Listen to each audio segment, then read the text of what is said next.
What's going on, guys? It's Greg here, aka NYPrepper. In this video, I just want to talk to you guys about the new Russian ICBM that was recently tested by Vladimir Putin, and that's the Satan II.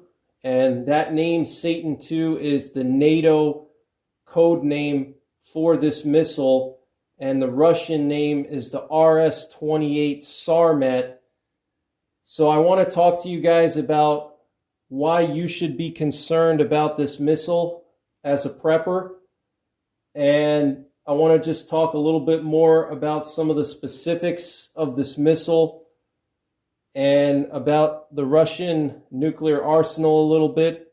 So the first thing you need to understand is that the Russian government under Vladimir Putin has a history of making big promises on their weapons and not delivering. And this missile, the Satan II, is a clear example of that. Back in 2016, the Russian military was saying that they were going to fully deploy the Satan II RS-28 Sarmat into their nuclear arsenal, and that they were going to replace all of their silo-based ICBMs by 2021 with the Satan II. And guess what, guys? It's 2022, okay, 1 year after their initial deadline that they said they were going to have all these Satan II missiles fully deployed into their arsenal, 1 year after the deadline, and they just tested the first prototype, okay? So that's one thing to remember is don't panic, because that's part of the Russian propaganda machine, is that they want you to think that they have this super powerful military that's indestructible with the best missiles and the best tanks and everything better than the West. And we know that that's not true, because if that was true, why are they struggling in Ukraine? If their military was so superior and they had the best equipment, why is it taking them over 2 months to gain just a little bit of territory in Ukraine, okay? So just keep that in mind, okay? They have a history of embellishing their weaponry and also setting very aggressive timelines that they never meet.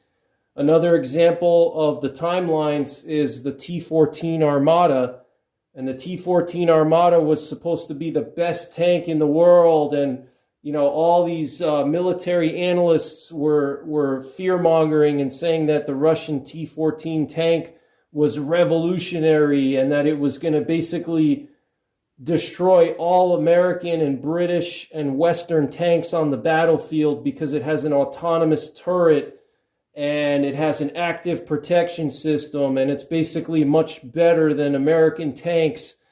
And guess what, guys? They haven't even gone into full production of that T-14 tank, okay? They were saying by early 2020s, they were going to have the T-14 tank in full deployment in the Russian ground forces, that they were going to build thousands and thousands of this T-14 tank and have it fully deployed and replace all their old Soviet tanks.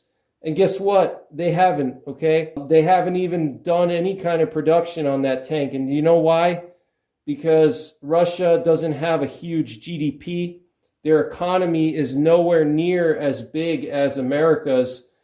And in fact, their GDP as of last year was smaller than Italy's GDP, okay? So Russia does not have the money to spend on building thousands of tanks and, you know, hundreds of new missiles, okay?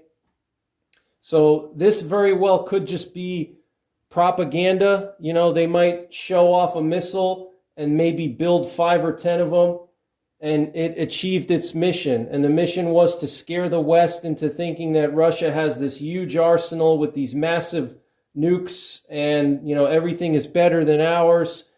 And that's just not the case, okay? So don't fall for the propaganda, and remember about the timelines, okay? They could very well take 5 or 10 years to deploy this missile fully into their arsenal. But nevertheless, I want to talk about why you should be concerned about this missile. And it's not because of all the hype and the hysteria and propaganda that you've probably seen on the news that, oh, this missile is going to be more powerful than American missiles, and it's going to have bigger warheads, and it's going to be able to travel the globe 7 times around and hit a freaking ant on the ground from up in space. You know, don't fall for that, okay? What should concern you, though, about this missile is that they're going to be supposedly replacing all of their silo-based missiles with the Satan II, okay? And that's significant because the Satan II is a liquid-fueled missile, okay? What does that mean, all right? Well, there's 2 types of ICBMs currently, as far as we know, us peasants, okay? There's 2 types. You have solid-fueled and liquid-fueled, okay?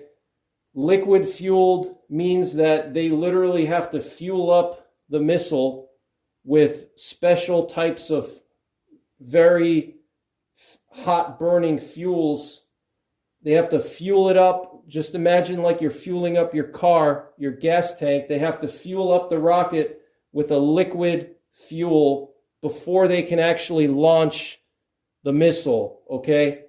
And sometimes that fueling process can take an hour or even more. And with a missile the size of the Satan II, it could be pushing on 2 hours to fuel up the missile in order to have it fully fueled up and ready to launch. Okay, so why is that significant? Well, that tells you a lot about Vladimir Putin's nuclear strategy, okay, and the Russian nuclear strategy under the Putin regime. And that strategy is basically hedging on a massive first strike on the United States, okay? The reason why we know that is because they're going to be replacing all of their silo-based missiles with this Satan II, which is a liquid-fueled rocket, okay? Takes up to 2 hours possibly to fuel this thing up before launching. So what does that mean, right? How can we tell that that's a first strike strategy based on this information? Well, if it takes 2 hours to fuel up a missile before you launch it, what's going to happen is if there's a nuclear war and we launch our nukes at their nukes, okay, and if all of their nukes are liquid fueled, by the time they fuel those nukes up and launch them, they're going to already be destroyed, because the average flight time of a nuclear ICBM from the United States to anywhere in Russia is around 30 minutes, okay? So these missiles would probably take 1 to 2 hours to fuel up, so there's no chance that they would survive an attack by the United States, either a retaliatory attack or even if we did a preemptive strike, which is unlikely because America's nuclear strategy is not based on a first strike against Russia, not a massive one at least. So what that means is that they're planning for a massive first strike against the United States, either now or at some point in the future, probably once they have all of their silo-based missiles replaced with this Satan II, all right?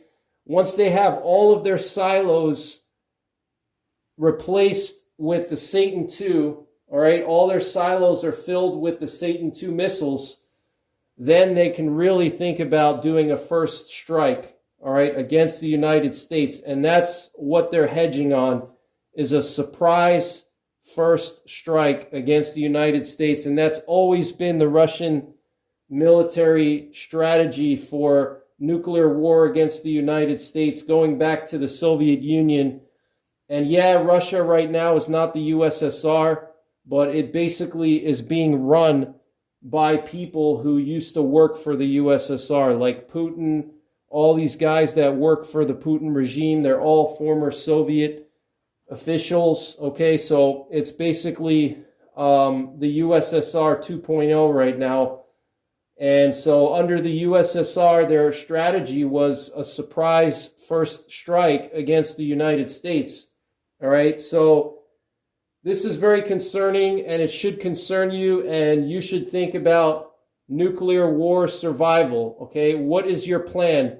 How do you plan to survive a nuclear attack on our soil? What are you going to do? Okay, you have to start thinking about that. I'm not trying to scare you.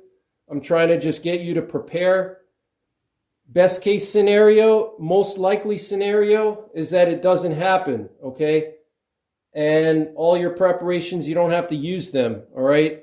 But worst case scenario, if there is an attack on American soil, if you don't know what to do, you're not going to make it. You're not going to survive, okay? And most Americans are going to be running around like chickens with their heads cut off because they're not going to know what to do during a nuclear attack, because our government thinks that the Cold War is over and we don't need to prepare for nuclear war anymore. And that's a thing of the past. And actually, there's some cities like New York City that have actually been tearing down signs on buildings where nuclear fallout shelters are located. You know, those fallout shelter signs, which were built in the Cold War by the civil defense. New York City is actually going around and ripping those signs off of buildings. Not sure why, supposedly because they're unsightly and they remind people of a time that, you know, they want to forget about, which is idiotic, or they just want people to die, and it's part of the Agenda 30 or Agenda 21. You know, they don't want people to know where the fallout shelters are, so when the nukes fly, you know, everybody dies. But so this should concern you, okay? Russia switching over to ultra heavy liquid-based missiles in their silos is a big concern. Not only are they switching over to this Satan II, which is 100% liquid fueled, because it's liquid fueled, they can make it much larger than a solid fueled rocket, and they don't have to be constrained by the solid fuel. So they can really make these missiles extremely massive. And actually, the Satan II is replacing the Satan I, and the Satan I is the heaviest ICBM ever built in history, okay? And the Satan I is known as the SS-18 by NATO. That's their official NATO name, is the SS-18 or SS-18, okay? And that's the Satan I. The Satan I is a beast in and of itself, and the Satan II is going to be even more of a beast, okay? But the Satan II is going to have a super heavy throw weight. And what does that mean? A throw weight just means how much payload the missile can carry, okay? So it's going to be liquid fueled, and it's going to be able to carry a massive amount of warheads and huge warheads. We don't know the specifics, but estimates are 10 to 15 multiple independent reentry vehicles, probably at least a megaton or more, because we do know that the Satan I can carry 10 1-megaton warheads or a single 25 megaton warhead. So if that's what the Satan I can carry, imagine what the Satan II can carry. Now the Satan I has a throw weight of 8,800 kilograms. So that means it can carry a payload of 8,800 kilograms, okay? Which is double the payload capacity of the biggest U.S. missile, which was the retired Peacekeeper missile, okay? And that was a silo-based missile. We only made like 50 of them, supposedly, and they were retired. And now all we're running is the Minuteman III. But the Peacekeeper had a throw weight of 4,000 kilograms, and the Satan I, the original Satan missile, has a throw weight of 8,800 kilograms. And the Satan II is going to be an even bigger throw weight. We don't know exactly what that's going to be, but we do know that the Satan I has a 2-stage liquid-fueled engine. Okay, so there's 2 stages, 2 little rocket boosters. and the Satan II is going to have a third stage. So it's basically the same thing as the Satan I, but they're going to add an extra stage, which is going to give it greater payload capacity or heavier throw weight, and it's going to increase the range, okay, the distance. The original Satan only has a distance of 10 to 12,000 kilometers, and the Satan II is going to have a max range of up to 18,000 kilometers, so nearly double the range of the original Satan missile. So that's pretty crazy. So that's something to think about, guys. They're saying the Satan II could have up to 15 multiple independent reentry vehicles. Okay, 15, possibly 1 megaton each, which is going to be just insane. Now, I want to just share some information about Russia's existing silo-based nuclear warheads.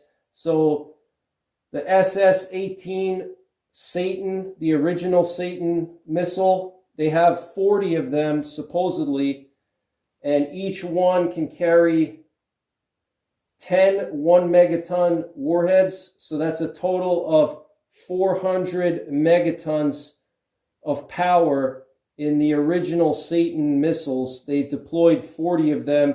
So if you do the math, 40, and there's 10 1 megaton warheads in each one, so that's 400 total megatons of nuclear power.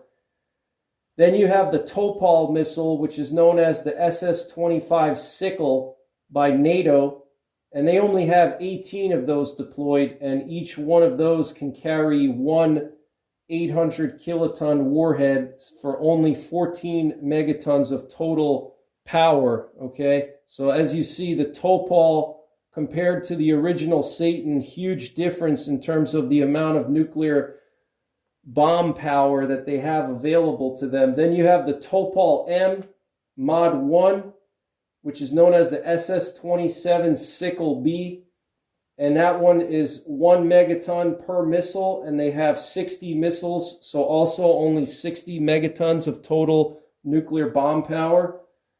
And then they have the Topol M Mod 2, which is known as the RS-24 Yars.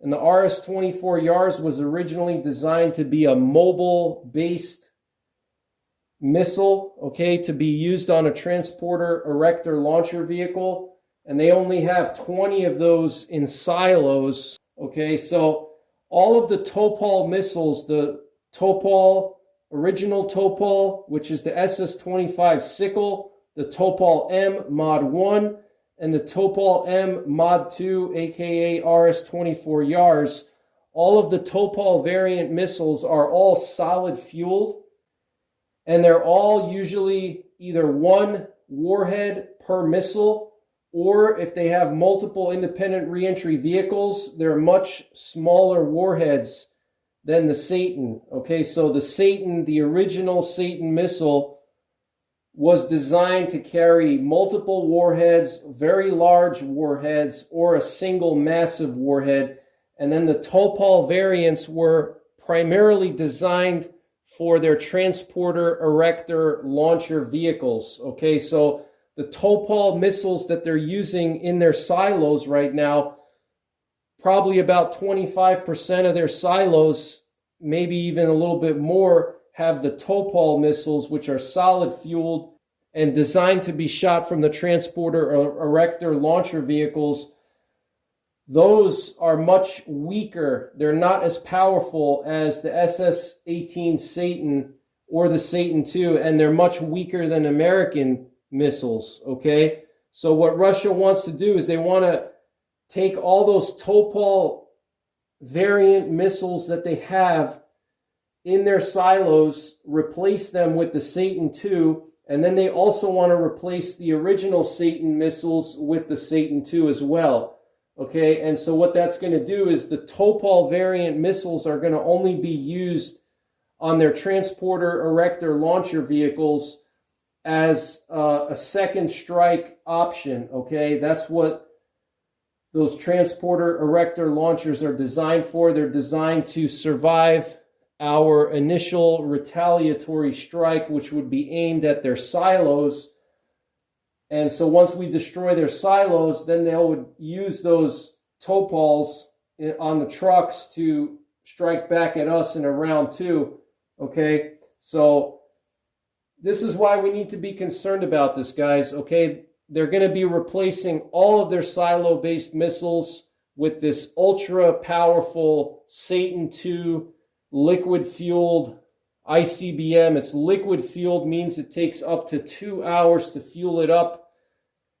It would be useless as a retaliatory counter-force missile, okay? So this is going to be a first strike missile that they're going to use to basically cripple us in a massive decapitating strike on our nuclear arsenal and also on critical military bases and even some cities and what they call counter value targets. Okay, there's two types of targets in a nuclear war. You have counter value and counter force. Okay, counter force is a target where you're attacking the other country's military or nuclear arsenal, and counter value is you're attacking the other country's cities, civilian areas, any other kind of valuable targets, economic things like, stock markets, ports, anything that has economic value, okay? So this Satan II missile is going to be massive, and it's going to be replacing all of their silo-based missiles. I think we need to be concerned about it, and I think it shows that Vladimir Putin is planning a large surprise attack against the U.S. with his Satan II missiles at some point in the future. He could even launch an attack next week with his existing Satan missiles, which are still extremely powerful. Now, one thing people don't understand is that Russia has been undergoing a massive modernization of their nuclear forces, okay? These missiles that Russia has in their silos, the SS-18 Satan is an old missile from the Cold War, and they're still using it. Also, the first Topol missile, the SS-25 Sickle, is also very old, okay? So they're in the process of modernizing their nukes, okay? And so the Topol M's, the RS-24 Yars, those came out in the last 5 to 10 years. But the original Topol and the original Satan, which are still being used, and especially the original Satan composes of most of their silo-based nuclear arsenal, is very old, okay? So they're in the process of modernizing, and that's why I believe Russia has waited so long to attack Ukraine and make big moves, because they wanted to wait until they started to really modernize their nuclear arsenal, because if it does go nuclear, they want to make sure that they can actually win the nuclear war. And even with these Satan II missiles, they're still going to lose a nuclear war against America. But I don't think Putin even cares. I think what he wants is just absolute annihilation and destruction of America and the West, including Europe, Britain, Western Europe. I think at this point, Vladimir Putin doesn't care if he loses the nuclear war, and he would lose the nuclear war if there is such a thing, because America's nuclear arsenal is mostly based around our subs, and there's really no way for you to take out all of our submarines, which have hundreds and hundreds, actually thousands of warheads on them, okay? Most of our nuclear arsenal is in our subs. And so our retaliatory strike would be absolutely devastating. Once they hit us with this massive first strike, we would retaliate with everything we have in our subs, and that would be enough to just completely wipe everything out in Russia. Okay, so they probably wouldn't even survive our retaliatory strike, but they know that, okay? Putin knows that. He's not a dummy, and that's why he's hedging on these super heavy liquid-fueled missiles that can deliver lots and lots of powerful warheads in a massive first strike, because if they're liquid fueled, it doesn't matter. He doesn't care about them being destroyed in a counterforce attack from the United States, okay? He's going to fuel those babies up. He's going to target everything all at once. He's going to wipe out all of our silos, wipe out some of our cities, wipe out a lot of our critical military bases in one giant surprise attack, okay? So that's why you need to be concerned about this, guys. Wanted to just talk to you a little bit about this. I'm going to be doing more videos on nuclear war survival. Check out my How to Survive Nuclear War series. I talk about everything you need to know to survive nuclear war, and I still have several more videos to do in that series and several more nuclear war survival videos as well. So I hope this video helped you out. I hope it motivates you to prepare. I'm not saying you need to go and buy an Atlas survival shelter and, build bunkers in your backyard or, go crazy. You just need to know the basics of nuclear war survival, and that can really go a long way. All right. Your knowledge is more important than owning a bunker, because you can own a bunker, but if you have no idea what to do when the bombs fall, it doesn't matter that you have a bunker. If you don't know anything about radiation, how the radiation breaks down, how to protect yourself from it, how to gather food and water after an attack, it doesn't matter that you have a bunker. You're just a sheep with a bunker. It doesn't matter if you have a bunker. You're still going to probably die, okay? So that's pretty much it. Thanks for watching. Take care. God bless. And don't forget the 3 Ps: prepare, practice, and persevere.